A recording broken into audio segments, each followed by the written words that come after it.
I'm Lee Stringer, I'm Energy and Sustainability Editor for edie.net and Sustainable Business.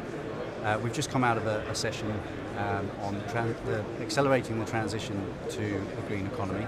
And I'm joined today by Peter Harris, Director of Sustainability, EMEA for UPS, and Richard Felgate, Head of Energy Management at Mitchells & Butlin. 2 points came out of that session, I thought. The first one being the opportunity that's involved.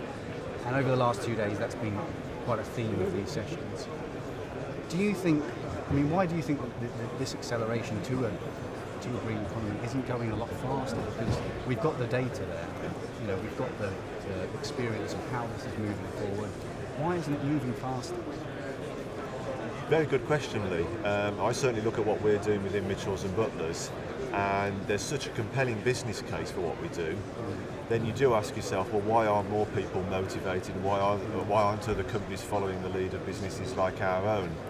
And often I think because there's one of the reasons for that is that there's a skills gap within some of the people that are trying to drive this within businesses.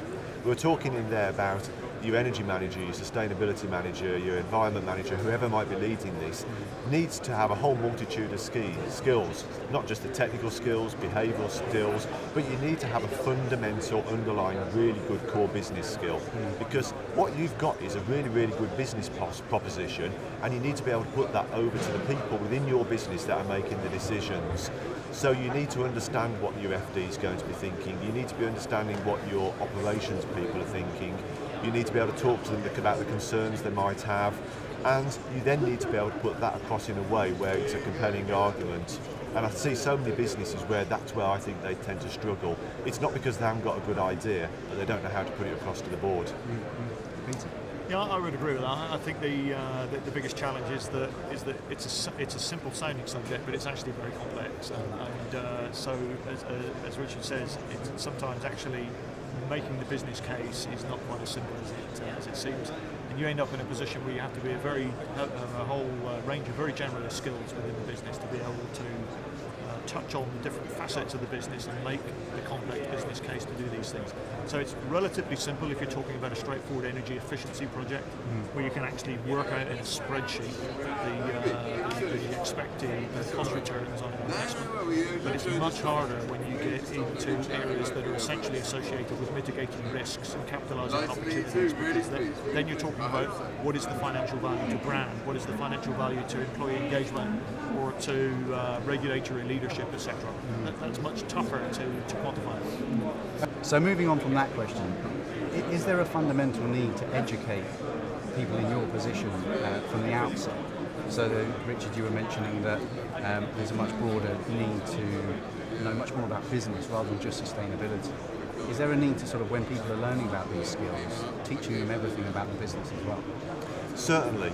And I think if you look at the background of a lot of people who are working in the energy, environment and sustainability fields, a lot of those people didn't start out with that as a profession. You've started off in other areas. My background's in property. I was a quantity surveyor, which is maybe why I've got some of the good business skills that I've got. But a lot of people have come from different backgrounds, and the profession itself is quite in its infancy. Now, as part of the work that I do, I'm involved with the Energy Managers Association, and what we're trying to do there is try and get a career progression route through different levels. So it'll start off where people have just got energy management as a skill. It might not be their core job, but they're starting to pick up some of these basic skills. And then they can develop through different levels of training and pick up these different skills in different facets, be it on the commercial side, be it on the technical side, be it on the behavioural side, and be able to build that up so they can get themselves into a position where they are able to lead strategy for a business and be able to advise boards on strategic thinking. But at the moment there's very definitely a skill shortage, and as more and more business see the benefits of it, there's more of a demand for people. So some of the people on the periphery of it probably haven't got that sound fundamental grounding that a lot of others have. And Peter, I know you have a different background as well.